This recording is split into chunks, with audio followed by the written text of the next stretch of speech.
Magandang araw mga chong. Samahan niyo ako, unboxing natin tong ating bagong-bagong Insta360 Go 3S. 128 gigabytes. Nabili natin to sa Go Gadget Kawit. Shoutout sa inyo, lalo na kay Charmaine. Napakadaling kausap. Okay. Sa discounted price na 22,900, mas mura siya dahil ang price nito, original price nito ay 26,900. Pero dahil nga naka-sale sila, nakuha natin siya ng almost 23,000 lang.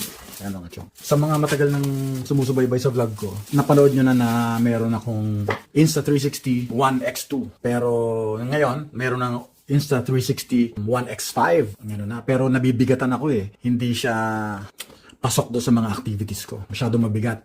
Yan ang laman mga chong. Tingnan natin. Yan. Ganda ng packaging, mga chong. Wow, ayan. So, ito, ang laman nito, I guess, yung charging cable. Yan ang laman niya.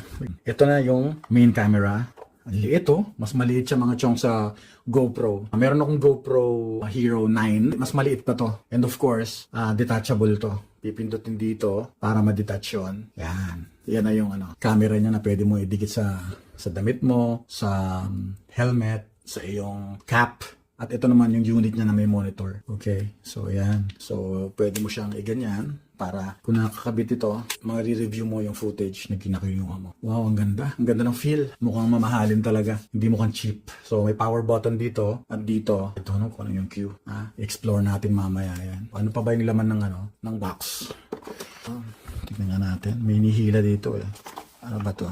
May guide. User guide. Oh, wow. Nandun yung nandito yung parang idinidikit siya sa I think ito yung magnet na pag ginawa mo siyang kwintas, di ba? Ayan, pwede mo isabit sa leeg mo.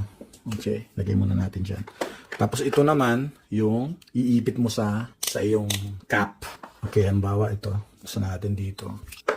Pwede mo siyang ipit dito. Ayan, may guide naman kung paano. Yung magnet. And then, meron siyang clip. Ayan, pwede mo siyang ipit sa sombrero. Wow, ang ganda. Ayan.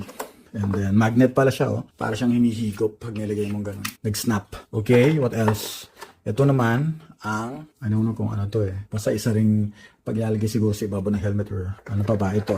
Ito yung ini-snap do sa mismong camera. Para pag nilagay mo sa bike o motor, sa kotse mo, or dun sa yung invisible stick. Meron din kasi tayong invisible stick. Pwede mo lagay dito. Tapos pwede mo siyang handheld. Ano pa ba? Ang kasama. Hindi ko alam paano babalik. Anyway, so yun.